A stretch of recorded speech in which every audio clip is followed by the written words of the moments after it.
What's going on, everybody? I'm Matt from SBFishing TV here with Carl's Bait and Tackle.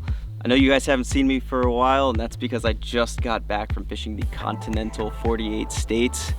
But I'm stoked to be back, and it's a perfect time to be out on the water and share a couple tips and tricks with you guys today. So we're going to be talking about fishing the Ned Rig and the Dropshot. I don't think I could be back at a more perfect time to talk about these two techniques than now, because the water is 90.9 degrees and it's probably about 100 degrees out here today. It's that time of year when the fish are deep, they're lethargic, they don't want to move very much, and a perfect little finesse bait gets them to bite. So before we get up and start fishing, I want to talk to you guys about how I rig both of these techniques up, where I'm going to fish them, why I'm going to fish them, and show you some of the baits that I got off of Shop Carl's to fish today. So let's actually go into the baits first, because we're going to rig all these up, but I want to talk about these things before we get into that. So as far as our Ned Rig goes, we have the Hard Hat Jigs Deadbolt. This is a 1/10 ounce Ned Rig weight. As far as weights go for fishing Ned Rigs, generally I'm going to stay between 1/10 and 1/5.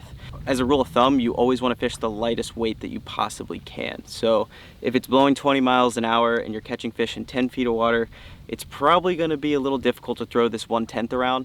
So that's when you'll switch to a heavier weight. But if you're in low wind conditions, this thing will definitely get it done.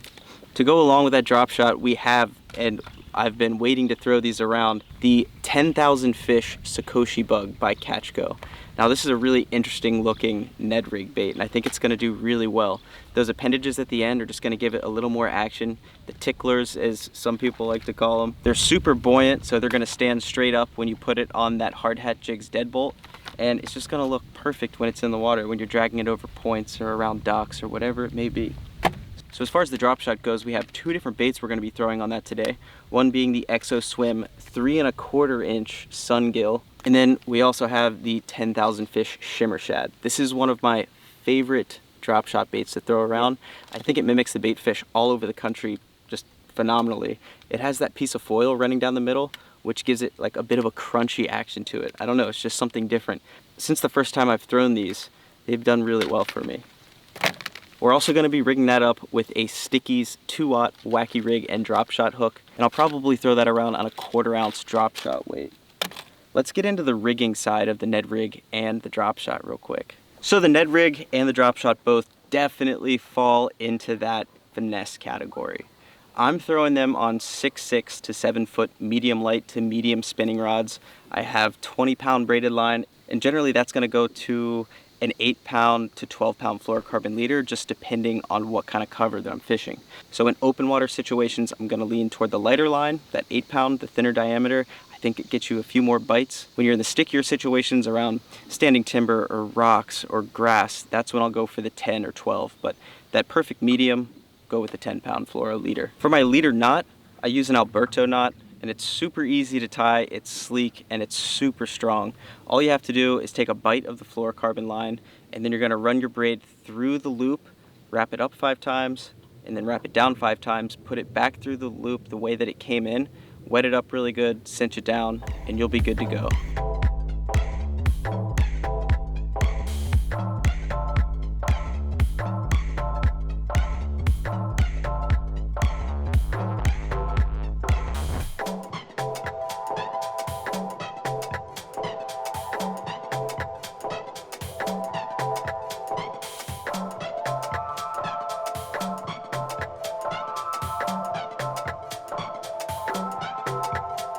So once you have that leader knot tied on, I'll give myself like 8 to 10 feet worth of leader. And then obviously with the Ned Rig, since it's going directly to the jig head, you're just going to tie whatever knot you're most comfortable with directly onto the Ned Rig, rig up your 𝗙cie𝗶𝗹, and then you're good to go. But the drop shot just takes a little bit more. So we're going to start the day off fishing the drop shot, just because I want to show you guys how to rig it up if you're not familiar. It's super easy, and it just takes an extra second to set it up. We're going to first take our 𝗙ici's wacky rig and drop shot hook. We're going to tie a Palomar knot on the fluorocarbon leader, but you want to leave a pretty long tag end so you can decide how far you want to put that weight down. One other quick tip for you guys is after you're done tying that Palomar knot with the hook, make sure you run the tag end through the eye of the hook so the hook point stands straight out. So you can see right there, when it's tied normally, the hook point stands kind of straight down, and that's not what you want. and it's super easy to fix. You literally just take that tag end, stick it right through the eye of the hook, and bingo, good to go. Once you have your hook all set up, all you have to do is take your drop shot weight, slide it on, get it rigged up, and you're good. And generally, I'm gonna keep my drop shot tag end between like 4 and 18 inches. It's just something you have to play around with out on the water. And definitely check your graph to see if you can see the fish like a foot off the ground or if it's closer to 2 feet off the ground. Sometimes it does make a difference. There you go. That's the drop shot all rigged up and ready to roll. So obviously a couple differences between the drop shot and the Ned rig. One, and the most obvious, is that the drop shot is fished directly on the bottom because it is that jig head with the bait, and it's just being dragged slowly and slowly hopped along the bottom, whereas the drop shot is going to be anywhere from 4 inches to 18 inches off the bottom. Now, a couple different places that I find the drop shot works better are going to be areas with, 6 to 8 inches of grass that's kind of sparse, but the Ned rig's getting stuck in. That's where you'll give yourself about a 10 to 12 inch leader on that drop shot, so that bait is sitting right over top of the grass and right in the fish's face. But then you have the situations where, say you're fishing a small river or creek and you have a pretty swift current. That's where I'll actually pick up the Ned rig over the drop shot, just because I find that the drop shot gets tangled way more than the Ned rig slowly being drifted down. Now, there's really no wrong place to fish any of these baits. Personally, I'll fish them just about anywhere. I mean, I'm not gonna flip a drop shot into like super tight, heavy, nasty cover, but anywhere other than that, I mean, you're good to go. Points, docks, any kind of rock piles, grass lines, bluff walls, it's fair game. And also, both of these baits catch fish year round. I've caught fish on both of these rigs in every month of the year. I do find that I pick them up a little bit more during the summer and the winter, and I think that it's for the same reason, and that's because the fish just are a little bit more lethargic. They don't want to move as much in the winter or the summer. Like when the water's 40 degrees, they don't want to swim up and down points to feed on bait, and in the summer when it's 90 and a half, they don't want to have to be swimming all over the place. They want to be in their comfort zone. They want baits just presented right in front of their face, unless it's that feeding window. And I personally think both of these are great techniques to get more bites, and they produce. Now, one thing you definitely have to keep in mind about fishing the drop shot and the Ned rig is that you want to fish them slow. You need to be patient. You just need to let those baits kind of do their thing. Now, it's fine to give it some hops and little pops like in its place, but you don't want to fish it too fast. I personally fish both the drop shot and the Ned rig in a very similar manner. I cast it out, I let it fall on slack line until it hits the bottom. I'll let it sit there for a little bit, and then from there I'll start my retrieve. Just basically giving it really slow drags and little hops. And with the drop shot, you always want to make sure that you have bottom contact with the weight, and you let the bait fall, and then you slowly pop it up with some twitches of the rod, and that weight's always staying on the bottom. And a lot of times you'll just feel a bite on the slack line, just like when it's falling back down slowly or when it's just sitting there. With the Ned rig, I do the same things with the drop shot, except once in a while I will try to hop that weight off the ground just to cause a little bit more bottom disturbance, kind of stir up that stuff on the bottom and bring a little bit more attention to the bait. So I'm fishing in an area with a ton of freaking bait everywhere. I mean, there's a ton, thousands and thousands and thousands of shad this size. So what I like to do in this situation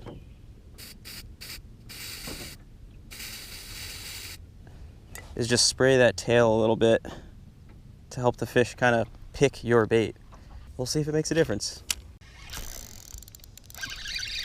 There we go. Drop shotting.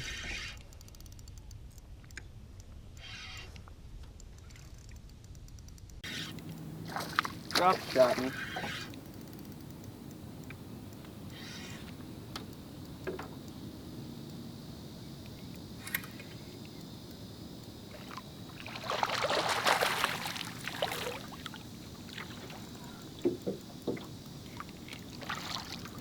Bingo.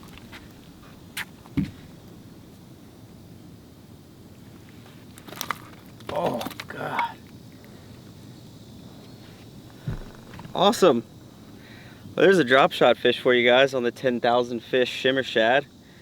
And I've just been fishing deep all day. This fish probably came from about 15 to 20 feet of water. And it's right out on a main lake point with a little bit of wood. There you go. Pretty fish, really long, skinny, but still a good one. Take it. All right, you guys, we caught one on the drop shot with the shimmer shad. Now, another really good option to throw on your drop shot is a paddle tail swim bait, just like this, like the Exo Swim. And this one's actually on the smaller side. It's 3 1/4 inches, so it's perfect for a drop shot. And it also mimics the shad or small bluegill and bait fish that are in the lake. Since we've got one on the drop shot, we're gonna switch and start throwing the Ned Rig around. And something else I wanna talk about real quick is that there are plenty of days that I come out and I'm able to catch fish on both the drop shot and the Ned Rig. I think they both work hand in hand. They're both really nice finesse baits, and generally you're throwing really small profiled baits on it, and if you put it in front of a fish's face, I think most of the time they'll eat either or, but there are definitely some situations where the Ned Rig works better than the drop shot or vice versa. A couple of those times are going to be, for me at least, is when the water's dirty.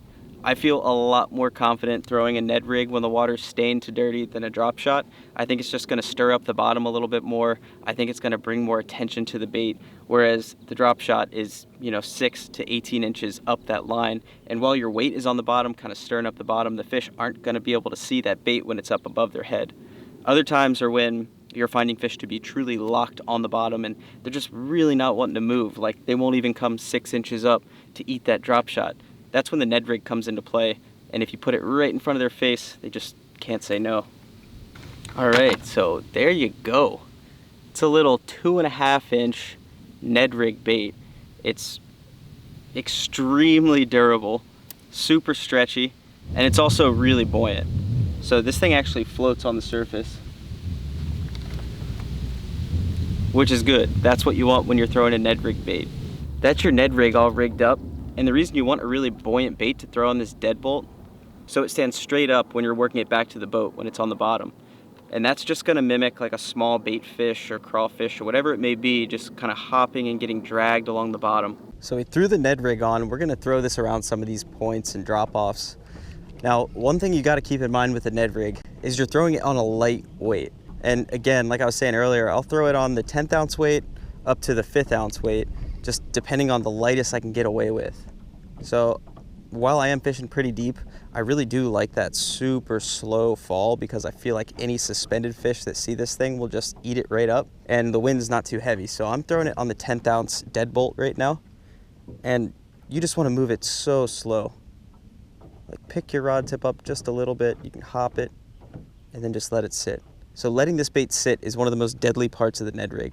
When it's down there, it's just standing straight up and down, and any fish that are looking at it or close by or they can see it will definitely come over and at least check it out, and most of the time they're going to eat it.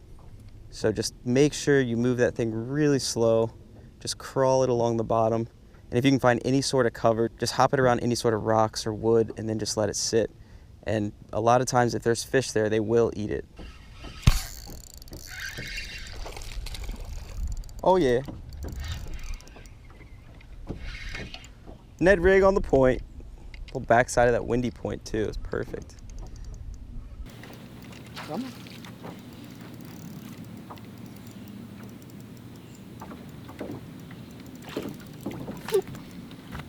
Oh yeah. Oh man. Here we go. That's the Ned Rig fish. Do you think that he wanted that thing? I think he did. All right, well there we go. That's our Ned Rig fish.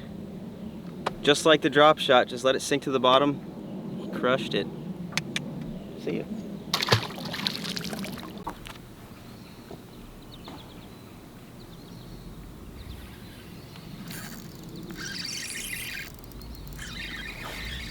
Squeak. See him. I was literally turning my camera on and this one ate. That's how long it was sitting down there. Little tiny guy. But that's the beauty of the Ned Rig, it catches all. Wow, it is freaking hot out here, boys. Well, that's where we're gonna end this one off. I really hope you guys enjoyed this video on Ned Rigs and drop shots. And if you take some of the tips that I gave you today, I promise you that if you get out on the water this summer, you will definitely get more bites. Make sure you hit that subscribe button on Carl's YouTube channel, and I'll see you guys on the next one.